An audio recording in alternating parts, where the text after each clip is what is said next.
Bonjour tout le monde, comme promis, une petite vidéo pour démarrer 2021.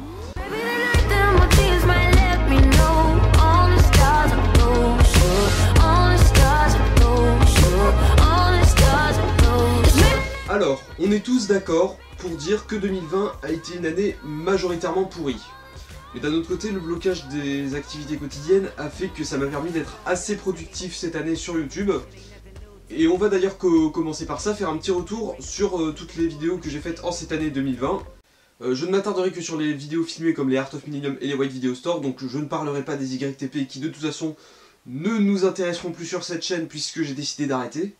Alors la première vidéo que j'ai sortie cette année, c'était le Art of Millennium sur les Feebles, qui étrangement est l'épisode le plus regardé pour l'instant. Plus de 300 vues quand même. Bon, vous allez me dire 300 vues c'est pas énorme, mais ça on y reviendra après. Et c'est à peine surprenant en fait parce que je me rends compte que c'est l'épisode que j'ai vraiment le plus centré sur l'humour. C'était vraiment un film qui est tellement what the fuck dans son principe que c'était facile de faire un épisode vraiment basé sur la rigolade.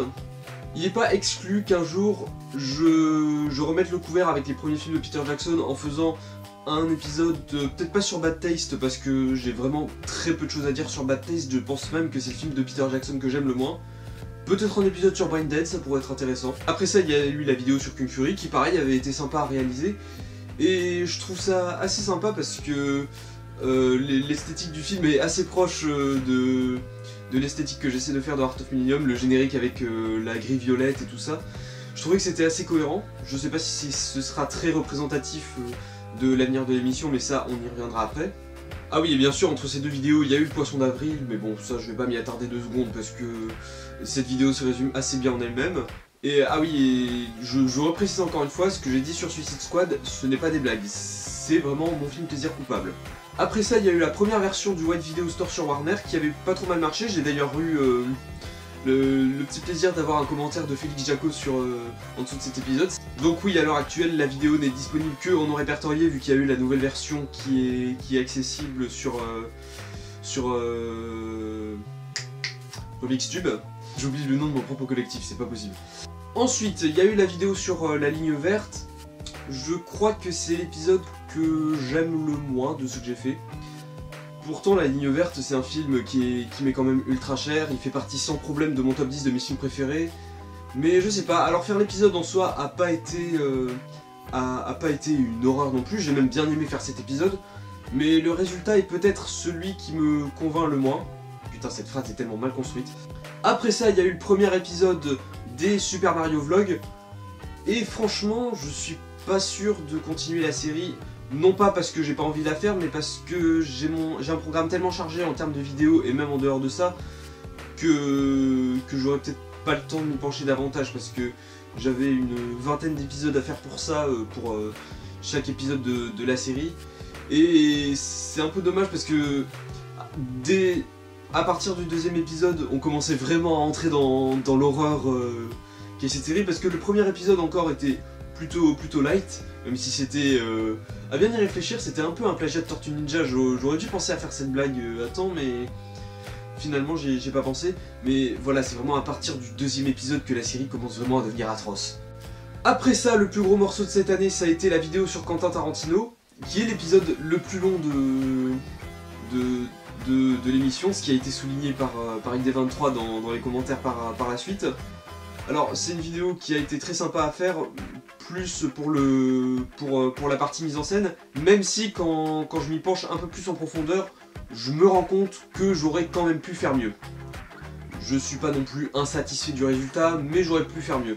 Pour vous donner un exemple, mais ça c'est pas tellement de notre faute, la toute première scène, donc celle avec les 2 braqueurs qui nous attaquent moi et Clément à la fin, on n'avait pas prévu de la tourner en extérieur, on voulait la tourner dans un endroit qui fasse un peu bar. On avait 2 options pour ça, soit la pizzeria du 58 à Chartres-de-Bretagne, là où on habite quasiment tous, qui a vraiment une thématique années 50, mais le problème c'est que on sortait du confinement et ça avait pas encore réouvert, et puis de toute façon, si ça se trouve, ils nous auraient même pas donné l'autorisation de tourner, il aurait fallu faire des démarches et tout. Donc ça aurait été compliqué. Et l'autre option c'était un endroit plus facile parce que comme je connais bien ceux qui gèrent cet endroit, on aurait pu plus facilement tourner là-bas, c'est le centre de loisirs l'Igloo, toujours à Charles-de-Bretagne, qui avait aussi un décor plutôt approprié pour une scène de bar, puisqu'il y avait un comptoir, un billard, etc. Mais voilà, pareil, ça n'avait pas réouvert parce qu'on sortait à peine du confinement. Et puis aussi, c'est à noter que c'est probablement l'épisode qui était le plus centré sur l'analyse. Il y avait très peu de sketch, très peu d'humour. Vous aurez peut-être remarqué que aucun des personnages que j'interprète habituellement, c'est-à-dire le scénariste, le Terminator, tout ça, n'apparaissent absolument pas de tout l'épisode. Bon, ensuite, il n'y a rien eu de particulier sur la chaîne jusqu'à l'épisode spécial Halloween. Parce que entre temps, j'ai quand même... commencé à travailler un peu sur Rubik's Cube avec la vidéo de présentation de toute l'équipe, plus mon actu sur Labyrinthe 2. Donc l'épisode spécial Halloween, je pense que c'est mon préféré. D'une part parce que le film était tellement mauvais que c'était tellement parfait pour pouvoir faire de bonnes blagues. D'ailleurs je dois faire un petit erratum sur un truc, c'est que je dis que le lac des morts vivants est un nanar. Mais en fait... j'aurais dû faire la nuance parce qu'un nanar c'est un film tellement mauvais qu'il en devient drôle et parfois sympa à regarder, alors qu'un AV c'est un film mauvais mais que tu prends pas plaisir à regarder. Et le lac des morts vivants s'inscrit totalement dans cette catégorie. Le lac des morts vivants c'est non seulement mauvais mais c'est en plus très très chiant. Et puis c'était sympa de faire une première collaboration pour cette émission. Alors j'ai fait appel à Luc qui devrait commencer son émission sur les nanars justement sur White Video Store. Je suis en train de l'aider sur White Video Store, sur Rubik's Cube, merde. Je suis en train de l'aider un petit peu pour l'écriture de ce premier épisode qui devrait pas tarder à arriver. Entre temps j'ai fait un petit caméo dans un épisode de Halacon qui tease un petit peu la saison 2 d'Art of Millennium. Je vous mets la vidéo en description. Vous comprendrez assez vite pourquoi. Et du coup, il n'est pas exclu que si j'en trouve la possibilité, je ferai faire un petit caméo à Félix dans un prochain épisode de la saison 2. Je parlerai de la saison 2 un petit peu plus en détail dans la suite de cette vidéo. Et concernant l'épisode de Noël, bah, j'ai pas grand chose à dire puisque la vidéo est sortie il n'y a même pas encore un mois. Mais pareil, j'aime bien le résultat final. Alors ça a été un peu un défi de parler de deux films en même temps, même si c'est une histoire similaire, mais avec une vision un petit peu différente pour les deux cas. Donc voilà, c'est la fin de cette petite rétrospective de l'année. On va passer au thème suivant que je voulais aborder dans cette vidéo, c'est-à-dire les récoltes qu'ont mes vidéos. Et je sais pas trop comment introduire ça, parce que j'ai souvent dit que je faisais pas de vidéos pour avoir un max de vues et un max d'abonnés. Mais alors je vais pas vous mentir plus que ça, j'avoue que j'espère quand même un petit peu mieux.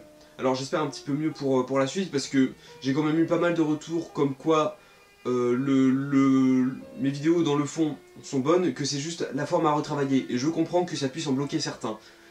Ça va bientôt changer parce que je vais complètement renouveler mon matériel. Je vais essayer de mettre la barre un petit peu plus haut pour les prochaines vidéos. Mais c'est vrai que en termes de vues, au bout d'un certain nombre de vues, les vidéos commencent à stagner.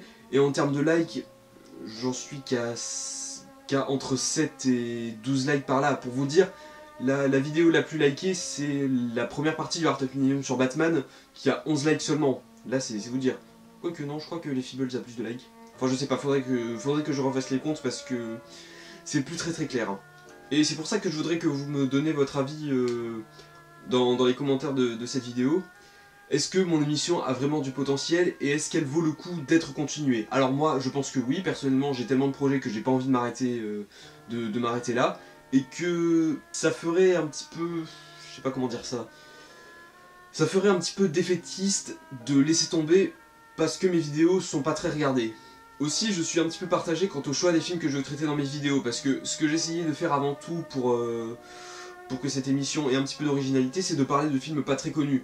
Mais d'un côté, peut-être que comme c'est des films dont tout le monde se fout, personne va regarder les critiques, mais d'autre part, si je parle de films que tout le monde a déjà vus, personne va regarder non plus, donc c'est un peu un dilemme qui se pose quand on fait des critiques de films sur internet, à moins de parler de trucs vraiment populaires, genre Harry Potter ou le Seigneur des Anneaux, mais ça pareil, c'est le genre de truc que tellement de youtubeurs ont fait. Alors ça ne veut pas dire que je ne ferai jamais de vidéo dessus, mais voilà quoi, peut-être pas tout de suite. Faut aussi se dire que tout le monde a sa propre définition du cinéma. On pourrait peut-être croire qu'on a tous des goûts un petit peu restreints, mais au final, quand on se penche sur la culture ciné de n'importe qui, on pourrait croire que la culture cinématographique d'un tiers peut être restreinte, mais au final, quand on s'y penche, pas tant que ça. Regardez, moi par exemple, j'ai dit dans ma vidéo sur Tarantino que j'aimais pas trop les westerns, mais j'ai essayé d'élargir ça un petit peu. En plus de Django et des 8 salopards, j'ai par exemple eu la chance de découvrir True Grit, qui m'a beaucoup plu. Et même dans les anciens westerns, j'ai vu Jeremiah Johnson et Il était une fois dans l'Ouest plus récemment. C'est pas tellement les films que je reverrai, mais ils étaient sympas quand même. Et prochainement j'essaierai de regarder le Bon, la Brute et le Truand. Faut juste se dire que être cinéphile, c'est pas non plus être réceptif à tous les genres de films, à tous les réalisateurs, etc. Comme j'avais expliqué dans l'introduction de Mon Poisson d'Avril, il peut aussi y avoir des films détestés que nous on adore, et des films adorés auxquels nous on n'accroche pas forcément. Ensuite, je vous avais promis de faire une petite FAQ dans cette vidéo, j'ai pas beaucoup de questions mais je vais quand même y répondre. Alors, quels sont tes goûts musicaux? Alors pareil, les goûts musicaux c'est un peu comme les goûts cinématographiques, t'es pas non plus réceptif à absolument tout. Bon ça, je pense que c'est pas quelque chose que je vous apprends. Concernant les goûts musicaux, j'écoute surtout du rock et du métal. Alors, je pourrais pas vous faire une liste de tous les groupes que j'adore parce que il y en a beaucoup et je suis sûr que j'en oublierai. Mais si je pouvais vous citer mes 3 préférés, System of a Down, Queen et Nirvana.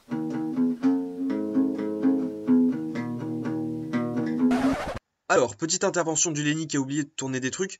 En plus d'écouter du rock et du métal, j'écoute aussi un peu de musique techno, genre Daft Punk, Caravan Palace, Red Jack, etc. Je suis pas un grand écouteur de rap, à part Stupéflip, j'aime aucun rappeur en particulier. Un petit peu de reggae aussi de temps en temps, ça fait pas de mal, voilà. Bon bah on continue la vidéo maintenant. Le pire film que j'ai traité ou vais traiter. Alors le pire film, comme je le disais tout à l'heure, c'est Le Lac des Morts Vivants.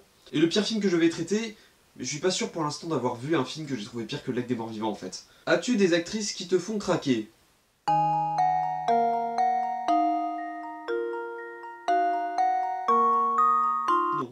Vas-tu faire une vidéo sur le pire film Mario? Je sais pas. Je vais demander à Mario qu'est-ce qu'il en pense. Non. Bon bah voilà. Alors, les questions c'est fait, maintenant je vais parler un peu de l'avenir de l'émission.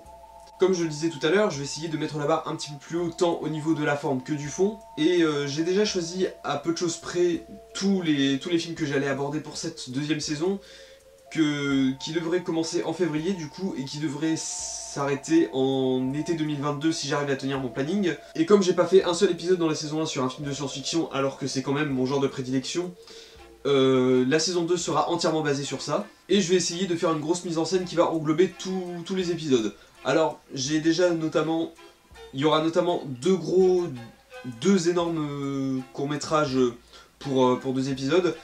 Si on n'est pas bloqué à cause de toute cette histoire de virus de merde là, j'espère pouvoir réussir à les tourner. Il y en a un que j'aimerais bien tourner là aux prochaines vacances de la Toussaint. Et du coup pour le dernier épisode en été 2022. Mais tout le reste ce seront des petites scénettes, pas forcément tournées avec du monde, peut-être uniquement avec moi. Et concernant Rubik's Tube, alors j'ai une nouvelle vidéo qui devrait arriver d'ici la fin du mois. Ce ne sera pas un White Video Store, mais le prochain White Video Store devrait arriver en mars. Et comme je l'ai dit dans le dernier Art of Millennium, j'aimerais alterner entre une vidéo sur Rubik's Tube et un épisode d'Art of Millennium. Et peut-être d'autres petites vidéos au pif comme ça, comme des mises au point et FAQ comme celle-ci, qui n'arrivera sans doute pas hyper fréquemment. Et voilà, c'est la fin de cette petite vidéo de début d'année. Je vous dis donc à très bientôt pour de prochaines vidéos. Ciao!